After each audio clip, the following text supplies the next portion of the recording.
سورہ المومن پارہ نمبر 24 آیہ کریمہ نمبر 70 71 اور 72 اور 73۔ نحمدہ ونصلی ونسلم علی رسولہ الکریم، اما بعد فاعوذ باللہ من الشیطان الرجیم، بسم اللہ الرحمن الرحیم۔ الذین کذبوا بالکتاب وبما ارسلنا به رسولنا فسوف یعلمون اذ الاغلال فی اعناقهم والسلاسل یسحبون فی الحمیم ثم فی النار یسجرون ثم قیل لهم این ما کنتم تشرکون۔ صدق اللہ العظیم۔ الذین، وہ لوگ، کذبوا بالکتاب، جنہوں نے کتاب کو جھٹلایا، وبما، اور جھٹلایا، ارسلنا بہ رسولنا، اس چیز کو جس کے ساتھ ہم نے رسولوں کو بھیجا۔ فسوف یعلمون، پس ان قریب وہ جان جائیں گے۔ اذ الاغلال، جس وقت توق، فی اعناقہم، ان کی گردنوں میں ہوگا، والسلاسل، اور زنجیروں سے، یسحبون، ان کو گھسیٹا جائے گا، فی الحمیم، کھولتے ہوئے پانی میں، ثم، پھر، فی النار یسجرون، پھر انہیں آگ میں جھونک دیا جائے گا۔ ثم، پھر، قیلا، کہا جائے گا، لہم، ان سے، این، کہاں ہیں، ما کنتم تشرکون، جن کو تم اللہ کا شریک بناتے تھے۔ اچھا، الذین کذبوا بالکتاب، یہ آیہ کریمہ دو مخصوص گروہ ہیں ان کے متعلق نازل ہوئی۔ ایک گروہ ہے قدریہ اور دوسرا ہے خارجیہ، یہ ان کے متعلق نازل ہوئی ہے۔ قدریہ گروہ کون سا ہے؟ قدریہ گروہ وہ ہے کہ جو تقدیر کے منکر ہیں۔ یہ لوگ کہتے ہیں کہ تقدیر کوئی چیز نہیں ہے، یہ تقدیر کے منکر ہیں، اور پھر یہ اس امت کے مجوسی بھی ہیں۔ نبی کریم صلی اللہ علیہ وسلم نے فرمایا کہ قدریہ میری امت کے مجوسی ہیں، اگر یہ مر جائیں تو ان کے جنازے میں مت جاؤ، اگر یہ بیمار ہوں تو ان کی تیمارداری مت کرنا۔ اچھا، حضور نے انہیں مجوسی کیوں قرار دیا؟ جو مجوسی ہیں وہ بھی دو خداؤں کو مانتے ہیں۔ وہ کہتے ہیں ایک ہے یزداں اور ایک ہے ہرہمن۔ یزداں یہ نور ہے، یہ خیر کا خدا ہے، اور ہرہمن یہ شر ہے اور یہ شر کا خدا ہے۔ یہ مجوسیوں کا عقیدہ ہے۔ اسی طرح یہ جو قدریہ ہیں ان کا بھی عقیدہ یہی ہے۔ وہ کہتے ہیں اللہ تعالیٰ صرف خیر کا خالق ہے، شر کا خالق اللہ نہیں ہے۔ یہ قدریہ جو ہیں یہ کہتے ہیں کہ اللہ صرف خیر کا خالق ہے، شر کا خالق نہیں ہے، شر کسی اور نے پیدا کی ہے۔ اسی طرح ان کا عقیدہ یہ ہے کہ اللہ تعالی عز و جل انسان کا خالق ہے، انسان کے کسب کا اللہ خالق نہیں ہے۔ اب ہمارا عقیدہ کیا ہے؟ ہم کہتے ہیں خیر بھی اللہ نے پیدا کی ہے، شر بھی اللہ نے ہی پیدا کی ہے، اور دونوں کے پیدا کرنے میں اللہ کی حکمتیں ہیں۔ خیر کے پیدا کرنے میں بھی حکمتیں اور شر کے پیدا کرنے میں بھی حکمتیں ہیں۔ جس طرح سورہ ملک کی دوسری آیہ میں اللہ فرماتا ہے الذی خلق الموت والحیات لیبلوکم ایکم احسن عملا، ہم نے موت و حیات کو بنایا اس لیے ہے کہ ہم دیکھیں تم میں سے کون اچھے عمل کرتا ہے۔ اب اگر صرف خیر ہوتی تو کیسے پتہ چلتا اچھا کون ہے برا کون ہے؟ تو اللہ نے حکمتوں کے تحت بنایا۔ حضرت موسیٰ کلیم اللہ علیہ السلام کوہ طور پر گئے، تو کہنے لگے مالک یہ حکمت میری سمجھ میں نہیں آئی، خود ہی پیدا کرتا ہے خود ہی مارتا ہے لوگوں کو، تو اگر پیدا کرنا تھا تو مارتا کیوں ہے، اور اگر مارنا تھا تو پیدا کیوں کرتا ہے؟ اللہ نے فرمایا ہمارے قریب اس کا جواب پھر دیں گے، ابھی جا کر ہمارے حکم سے ایک کام کرو۔ عرض کی مولا کیا کروں؟ کہا جاؤ جا کر جو بیجو۔ جناب کریم آئے، ایک زمین کو ہموار کیا، وہاں جو لگائے اور جو بیج دیے گئے، اب فصل اگی، تیار ہو گئی، پک گئی فصل، تو حضرت موسیٰ نے دراتی اٹھائی اور فصل کاٹنے کے لیے چلے، تو عاطف سے اللہ نے وحی کی، کلیم یہ کیا ہوا، خود ہی لگا کر خود ہی کاٹنے لگے۔ ہمارے کلیم یہ کیا ہے کہ خود ہی فصل لگائی اور خود ہی کاٹنے چل پڑے ہو؟ عرض کی مولا اس لیے کاٹنے لگا ہوں تاکہ دانے الگ کروں، توڑی الگ کروں، اور جو ہے گند وہ الگ کر دوں۔ تو رب نے فرمایا ہمارے کریم میں اسی لیے تو ہم بھی مارتے ہیں کہ الگ اچھوں کو الگ کر دیں، بروں کو الگ کر دیں،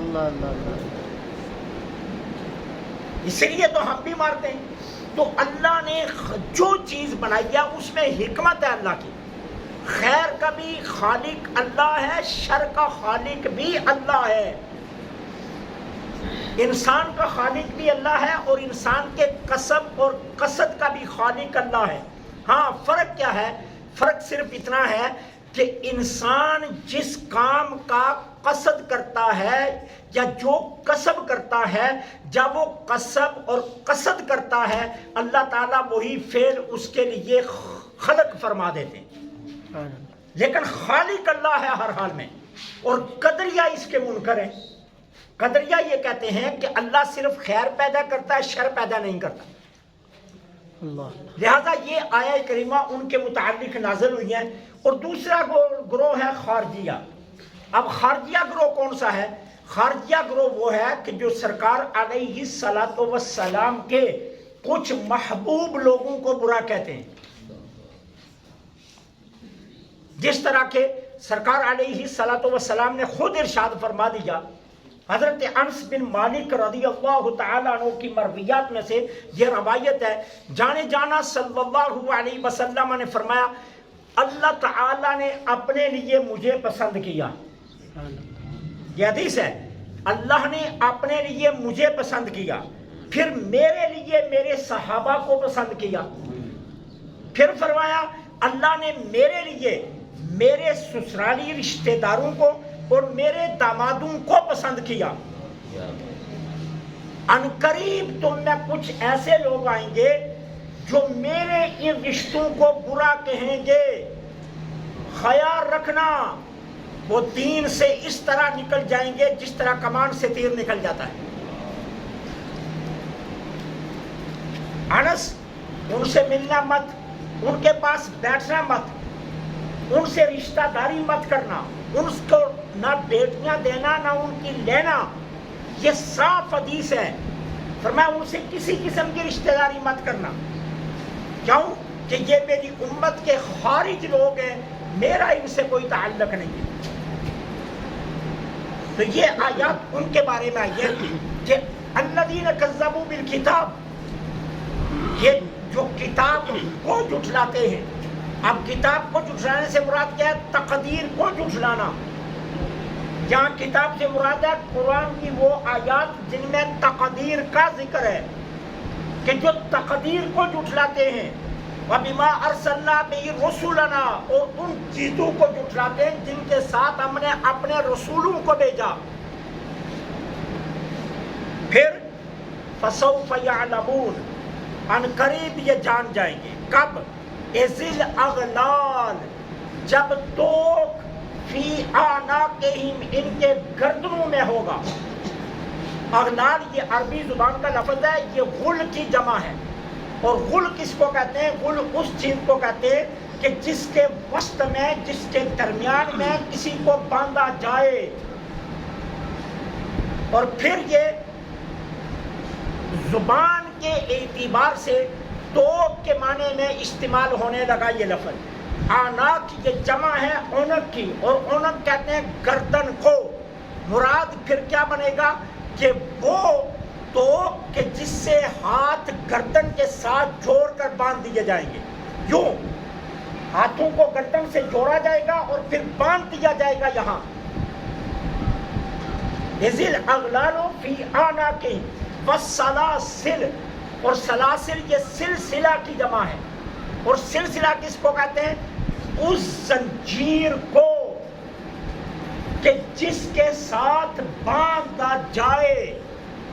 یسحبون یہ بنا ہے سحب سے، اور سحب کہتے ہیں کس کو؟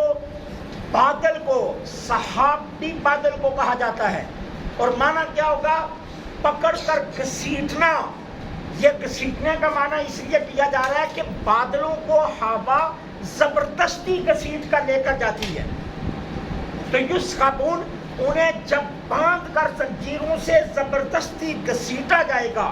فی الحمیم، حمیم کس کو کہتے ہیں؟ کھولتے پانی کو، جو گرم نہیں ہو. ایک ہے گرم ہونا، ایک ہے کھولنا، ابلنا. جو پانی ابل رہا ہوگا جس میں ان کو گھسیٹا جائے گا. اب آپ اندازہ کیجئے کہ کسی گرم پانی میں چیز کو باندھ کر آپ بار بار اگر گھمائیں تو کیا ہوگا؟ چمڑی اترتی جائے گی، جسم کا گوشت الگ ہوتا جائے گا، ہڈیاں کا پنجر الگ ہوتا جائے گا. اور یہ سب کچھ جب ہو جائے گا تو اللہ تعالیٰ دوبارہ گوشت چڑھا دیں گے اور پھر یہی عمل دہرایا جائے گا. العیاذ باللہ، استغفر اللہ. ثم فی النار، پھر ان کو آگ میں یسجرون. یسجرون کا لفظ سجر سے بنا ہے، اور سجر کا عربی زبان میں معنی کیا ہوتا ہے؟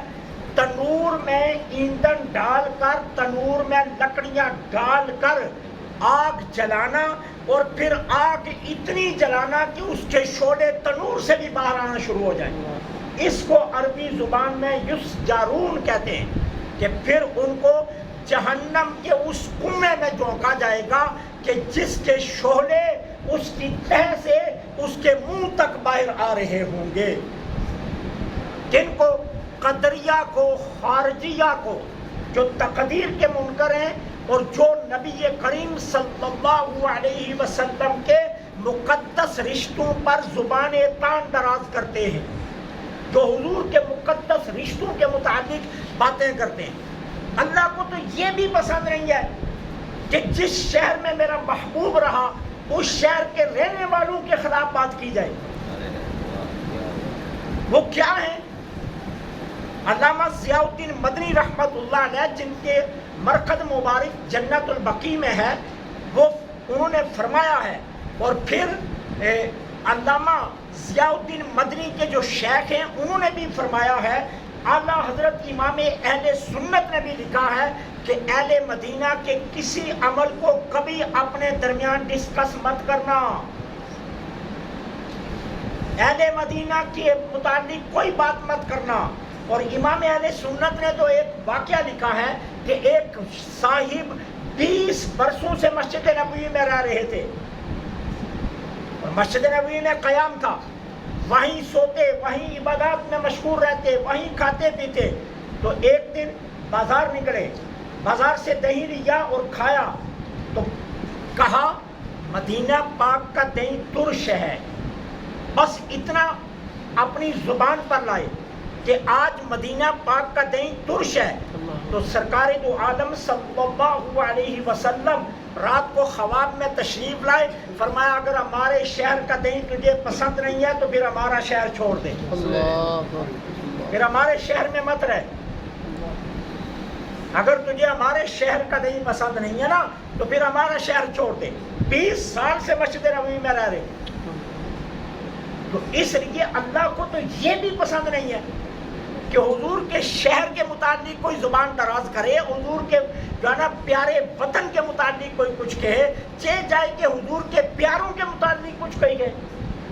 ایک صحابی تھے، وہ ہر روز مغرب کی نماز میں سورہ تبت یدا پڑھا کرتے تھے، ہر روز ان کا معمول تھا. ام المومنین سیدہ عائشہ صدیقہ سلام اللہ علیہا کو پتہ چلا تو بلا لیا سیدہ نے. فرمایا تو سورۃ تبت یدا روز کیوں پڑھتا ہے؟ اللہ تو میرے نبی کے چچے کو گالیاں دے، تو کون ہوتا ہے گالیاں دینے والا؟ فرمایا خبردار، آج کے بعد سورۃ تبت یدا روز نہیں پڑھنی، کبھی کبھار پڑھنی ٹھیک ہے لیکن روز مت پڑھنا۔ کیوں کہ اللہ تو جو مرضی کہے، لیکن تمہارے اوپر یہ نہیں ہے کہ تم حضور کے رشتہ داروں کو کچھ کہو۔ تو اس حد تک احترام ہے، اس حد تک ادب ہے، اس حد تک خیال ہے نبی رحمت کے رشتوں کا۔ تو اس لیے فرمایا خارجی جو میرے نسبی رشتوں کو، میرے دامادوں کو برا کہیں گے، فرمایا خبردار ان سے کوئی تعلق نہ رکھنا، ان سے کوئی رشتہ نہ رکھنا، ان سے کسی قسم کا کوئی جوڑ نہ رکھنا، میں تمہیں منع کر رہا ہوں۔ حضرت انس کی مرویات میں سے یہ روایت ہے۔ تو یہ خارجیوں کے متعلق ہے کہ جو خارجی ہیں اور جو قدری ہیں، اللہ فرماتا ہے فَسَوْفَ يَعْلَمُونَ، جب رب ان کے گلوں میں توک ڈال کر انہیں کھولتے پانی میں گھسیٹے گا، پھر انہیں پتہ چل جائے گا کہ ہم نے کیا قصور کیا ہے۔ اللہ سے دعا ہے اللہ حق کہنے کی توفیق عطا